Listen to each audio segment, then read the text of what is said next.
So ఇక్కడ ముచ్చటేంటంటే రీసెంట్‌గా FASTag నుంచి యాన్యువల్ పాసెస్ అయితే వచ్చినాయి.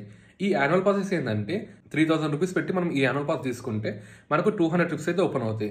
200 ట్రిప్స్ అండ్ అలానే 1 ఇయర్ వరకు అయితే వ్యాలిడిటీ ఉంటుంది. సో చాలా మంది హైదరాబాద్‌లో ఉన్న వాళ్ళు ఏమనుకుంటారంటే ఈ యాన్యువల్ పాస్ తీసుకొని మనము ఓఆర్ఆర్ పైన అయితే ట్రిప్స్ వేయొచ్చు అని. అంటే లైక్ గచ్చిబౌలి నుంచి గట్కేసర్ గానీ, లేకపోతే పటాన్ చెరువు నుంచి గచ్చిబౌలి గానీ, ఇలా మనకు ఐటీ ఎంప్లాయీస్ గానీ, లేకపోతే చాలా వరకు ఎంప్లాయీస్ అయితే ఓఆర్ఆర్ అనేది యూజ్ చేసుకుంటారు.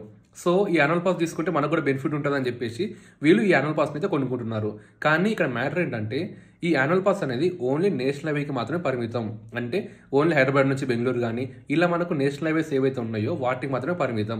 మరి ఓఆర్ఆర్ పైన ఎందుకు పనికిరాదు అంటే ఓఆర్ఆర్ అనేది అది ఒక స్టేట్ గవర్నమెంట్ రోడ్ కాబట్టి ఈ యాన్యువల్ పాస్ అయితే పనికిరాదు. సో ఓఆర్ఆర్ పైన ఎట్టి పరిస్థితుల్లో కూడా ఈ ఫాస్టాగ్ ఒక యాన్యువల్ పాస్ అయితే చెల్లదు. ఇదైతే మీరు తప్పకుండా మైండ్లో పెట్టుకోండి.